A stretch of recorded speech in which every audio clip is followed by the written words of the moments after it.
Assalamualaikum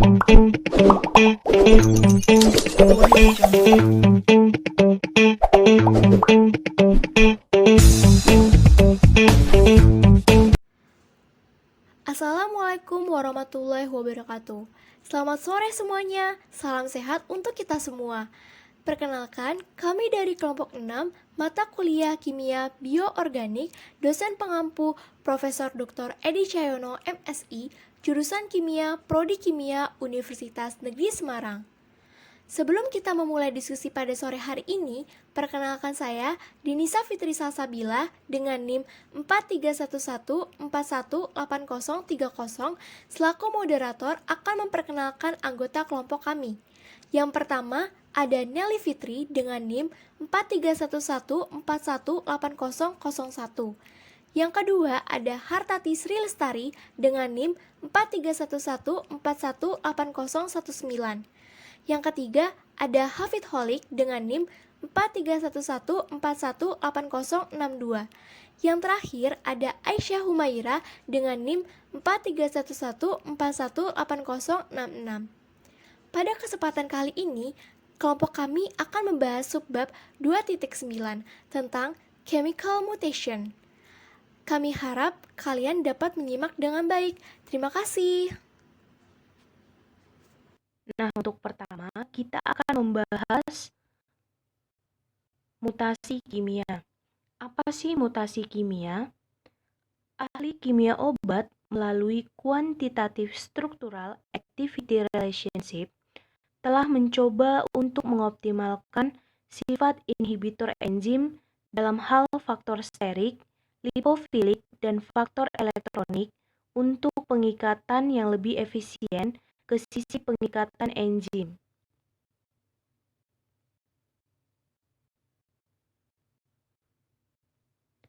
Apakah mungkin untuk merancang atau memodifikasi sisi aktif enzim?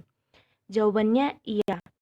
Dimungkinkan dengan mengubah satu atau lebih asam amino pada enzim untuk menghasilkan katalis baru.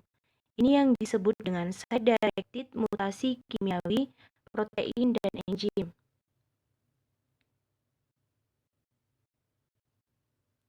Pada tahun 1966, dilaporkan modifikasi terkontrol pertama dari suatu enzim oleh sekelompok Koslan dan rekan Bender. Mereka menggunakan serangkaian reaksi kimia untuk mengubah gugus hidroksil serin residu sisi aktif subtilisin bakteri serin protease kelompok sulfidril. Sesuai dengan penggantian serin residu oleh sistein, namun tiosubtilisin yang dihasilkan tidak aktif melawan substrat normal. Maka operasi pembalikan juga dilakukan. Penggantian residu sistein aktif papain dengan serin residu juga menghasilkan enzim yang tidak aktif.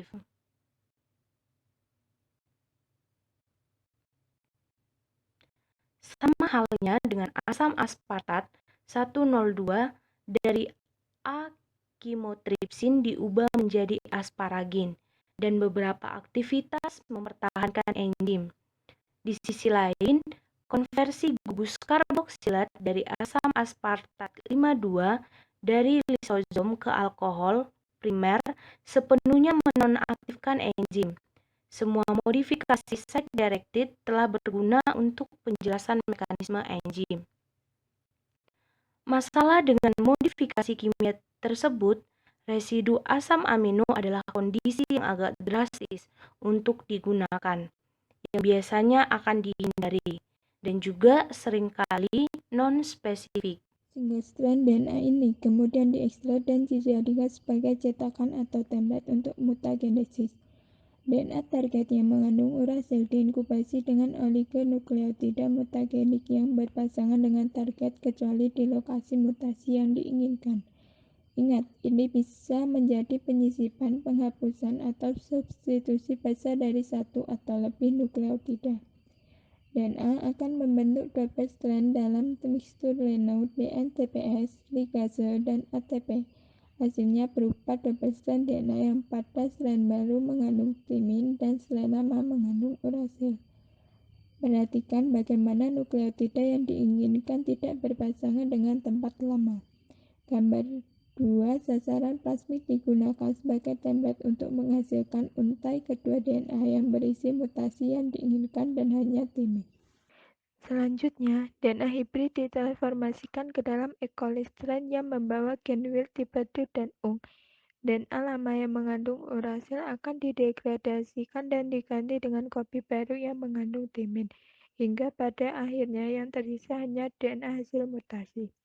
Pada gambar di samping, gambar 3 itu, plasmid hibrid ditransformasikan menjadi bakteri tipe liar yang mengubah untai DNA yang mengandung urasil asli menjadi untai DNA yang mengandung timin yang melengkapi urutan mutasi berwarna hijau. Pasangan basa guanin sitosin asli telah diubah menjadi pasangan basa timin adenin baru.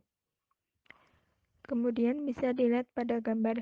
Gambar ini menunjukkan bagaimana urutan rantai dari pagemik DNA hingga menjadi koloni bakteri menggunakan E. coli. Kaset mutagenesis. Kaset mutagenesis sendiri adalah teknik untuk mengubah urutan protein pada tingkat DNA dengan mengganti bagian informasi genetik dengan urutan alternatif. Biasanya disediakan oleh duplex DNA sintesis. Dalam hal ini, metode kaset tidak membutuhkan proses pemanjangan primer oleh DNA polimerase seperti metode lain. Kemudian fragmen DNA disintesis dan dimasukkan ke dalam plasmid. Kemudian melibatkan enzim restriksi untuk memotong pada daerah target sekuens yang diinginkan. Kemudian fragmen DNA yang mengandung oligonukleotida gen interes disambung pada daerah restriksi menggunakan enzim ligase. Nah, keuntungan kaset mutagenesis ini adalah efisien dalam menghasilkan muatan hampir 100% lebih murah karena tidak membutuhkan primer. Untuk catatan bahwa kaset mutagenesis dibatasi oleh ketersediaan situs pembatasan yang sesuai mengapit situs yang akan dimutasi. Melalui gambar dapat diketahui siklus mutagenesis kaset. Pertama, gen yang terkandung dalam vektor yang sesuai dibelah dengan dua enzim restriksi. Ini melepaskan sebagian kecil DNA dari gen. Prasyarat agar metode ini praktis adalah bahwa enzim restriksi ini memotong pada situs yang mengapit area DNA yang akan diubah dan bersifat unik dalam sistem gen atau vektor. Dengan cara ini, hanya pemotongan yang diinginkan terjadi. Duplex sintetik kemudian diikat di tempat kaset yang dilepaskan dan konstruksi yang dihasilkan diurutkan melalui kaset dan situs restriksi yang direformasi untuk memeriksa bahwa gen yang bermutasi sekarang memiliki urutan yang diinginkan. Teknik ini dapat digunakan untuk membuat satu atau beberapa perubahan asam amino pada urutan protein dan untuk memasukkan urutan atau memang menghapusnya dari urutan protein. Perubahan hanya dibatasi oleh ukuran kaset DNA sintetis yang tersedia. Dengan teknologi sintetik DNA saat ini dan keahlian dari layanan sintetis DNA rata-rata, duplex hingga 100 pp sudah tersedia. Kemudian metode ekstensi primer. Ekstensi primer sendiri adalah teknik lain yang digunakan untuk menganalisis struktur dan ekspresi RNA. Nah, untuk siklusnya sendiri yaitu yang pertama single strand DNA rekombinan berasal dari Bacteriophage M13. 2. Primer mutagenik oligonukleotida didesain dan dibuat melalui mutasi yang diinginkan. Ketiga, hibridisasi primer dengan mutagenik oligonukleotida dengan target DNA. 4. Ekstensi primer oleh DNA polimerase. 5. Transfeksi atau ditransformasikan ke bakteri. 6. Screening dan 7. Sequencing. Sekian, terima kasih. Baiklah, saya Dinisa Fitri Salsabila akan melanjutkan pembahasan sebelumnya.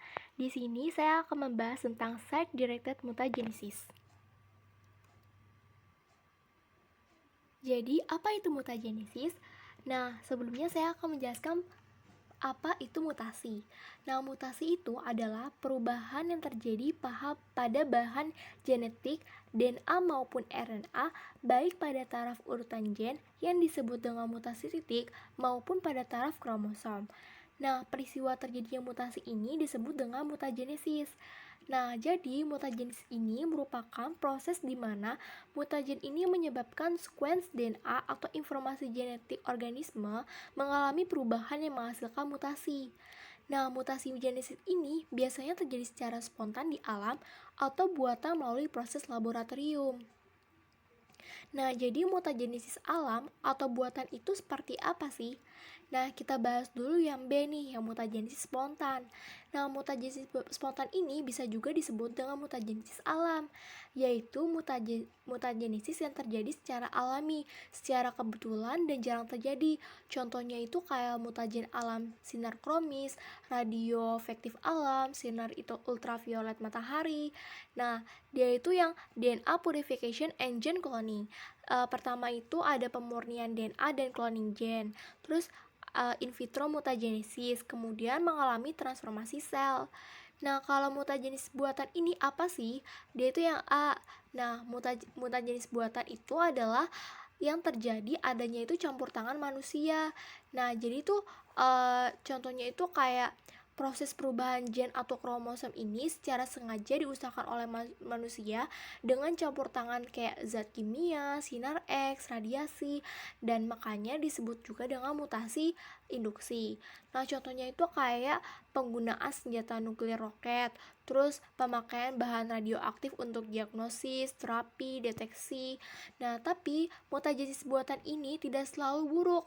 Kayak contohnya banyak kan tanaman panen kayak misalnya padi, jagung, gandum yang dikembangkan sehingga tahan terhadap satu jenis hama.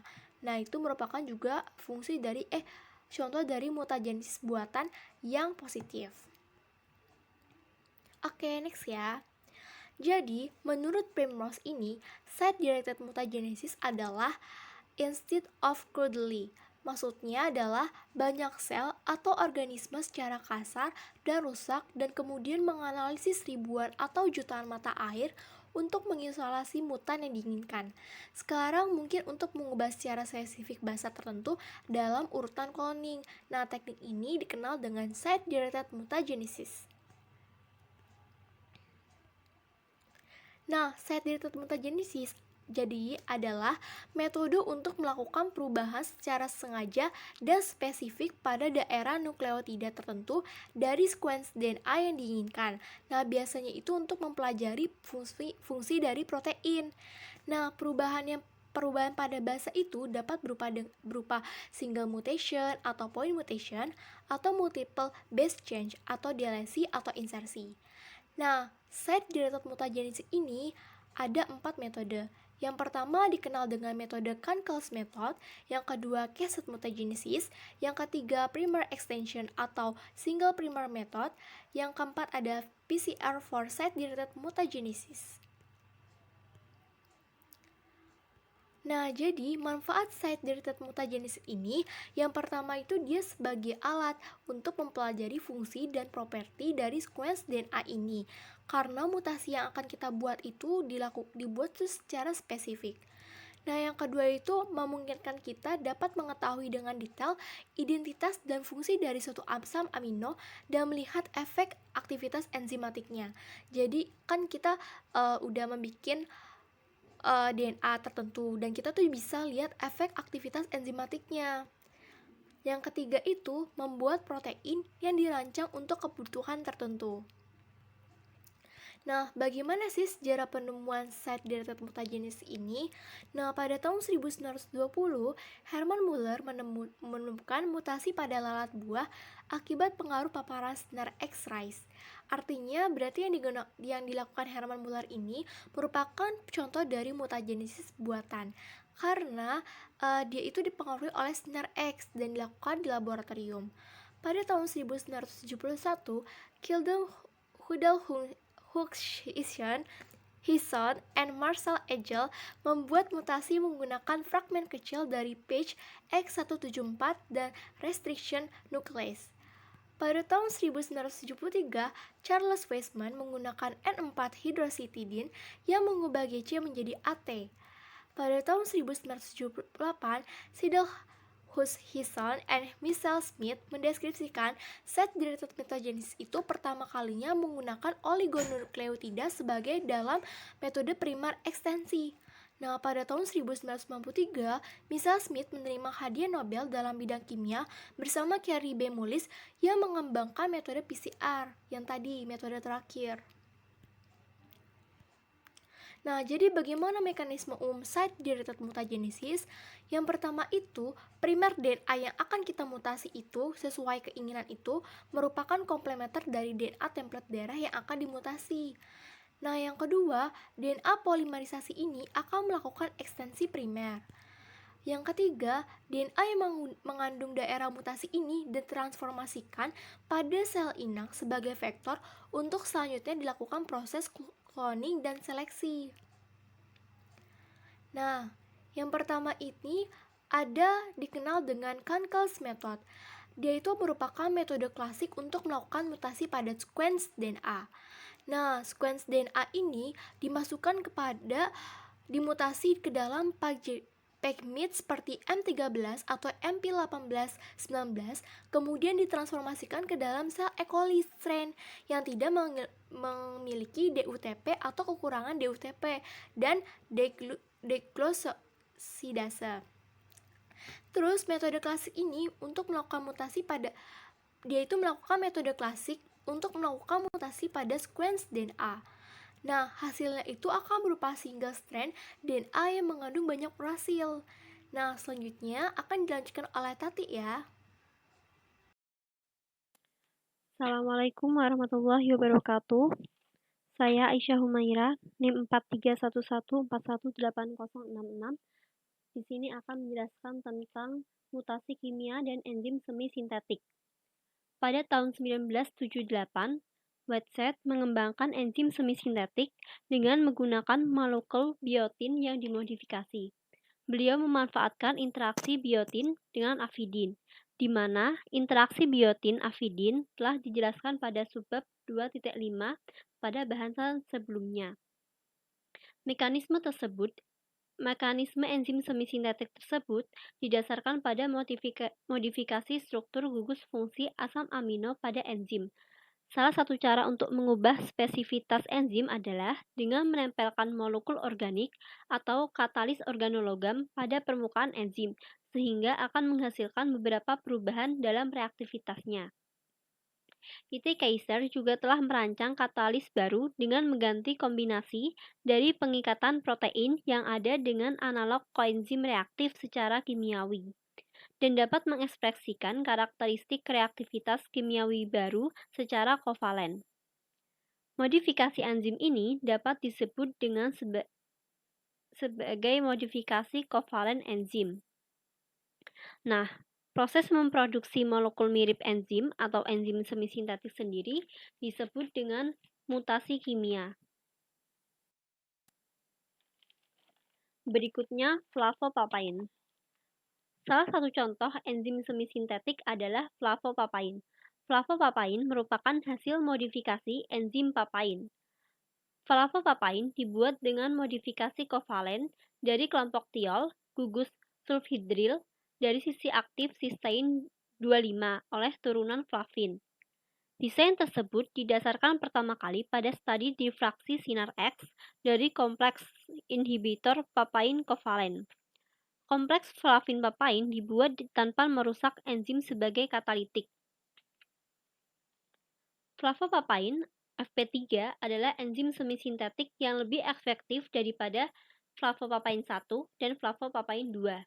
Hal tersebut dikarenakan dalam oksidasi turunan N-alkil NADH, nilai Kc per km hampir 2 kali lipat lebih besar dari konstanta laju yang diamati untuk reaksi model yang sesuai. Pada dasarnya, enzim proteolitik seperti enzim papain telah dimodifikasi berdasarkan reaksi redoks atau reduksi oksidasi. Flavopapain diyakini sebagai katalisator yang lebih baik daripada flavopapain 2, dan flavopapain 1. Hal tersebut didasarkan pada kestabilan ikatan hidrogen yang berdekatan dengan asam amino glutamin 19. Berdasarkan pengukuran biofisik, dalam pembentukan flavopapain, kompleks transfer muatan antara flavin dengan asam amino triptopan 26 sebaiknya dihambat sebelum redoks kembali bereaksi dengan analog NADH. Nah, di slide ini dapat dilihat reaksi pengingkatan turunan flavin pada gugus sulfhidril dari kelompok tiol pada asam amino cysteine 25. Di sini terdapat 3 pembentukan flavopapain, yaitu flavopapain 1, flavopapain 2, dan flavopapain 3.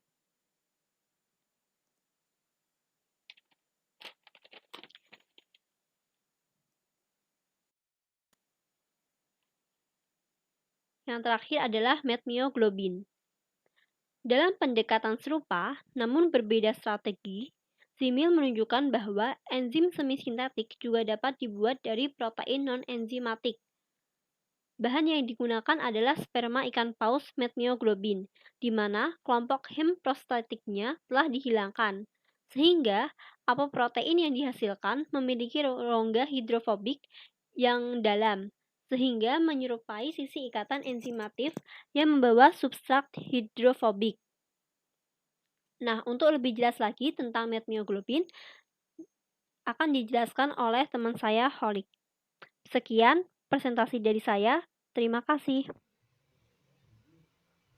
Oke, di sini saya Hafid Holik NIM 062 akan melanjutkan penjelasan tentang metmyoglobin dan apoprotein. Nah, yang pertama, dalam protease, hidrolisis ester dikatalisis oleh residu imidazol. Di dalam kantong baru metmyoglobin ini memang ada 2 residu histidin yang secara prinsip mampu melakukan aktivitas hidrolitik.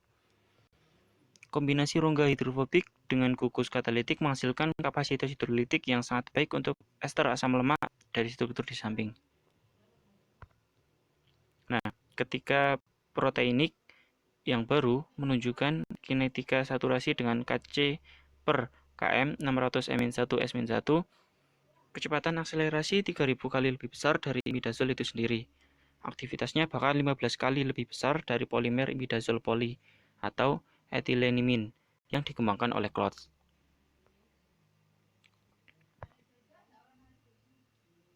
Nah, pada bagian ini telah disimpulkan berbagai dokter yang telah dibahas Kaiser untuk desain enzim semisintetik yang efisien. Yang pertama, enzim yang akan digunakan harus tersedia dalam bentuk yang sangat dimurnikan. Yang kedua, struktur sinar X enzim harus diketahui.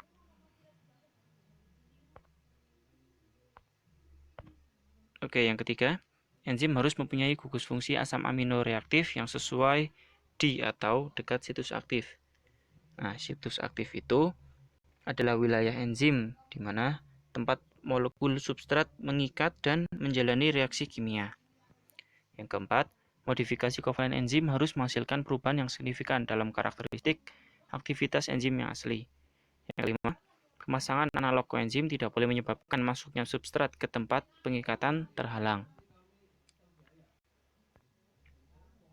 Nah, pilihan untuk analog kofaktor yang dapat digunakan sebagai agen pengubah kimiawi harus memenuhi 3 kriteria dasar. Yang pertama, koenzim harus memiliki potensi untuk bertindak sebagai katalis ketika terikat ke situs aktif enzim tanpa adanya persyaratan gugus fungsi tertentu dari residu asam amino dalam enzim untuk berpartisipasi dalam aksi katalitik. Yang kedua, pembuatan model harus menunjukkan bahwa penempatan analog koenzim kompatibel dengan persyaratan mengenai tempat enzim. Yang ketiga, pembuatan model harus menunjukkan bahwa koenzim yang terikat secara kovalen harus mampu berinteraksi dengan substrat potensial secara produktif. Nah, sekian presentasi kami. Mohon maaf apabila ada salah kata. Wassalamualaikum warahmatullahi wabarakatuh.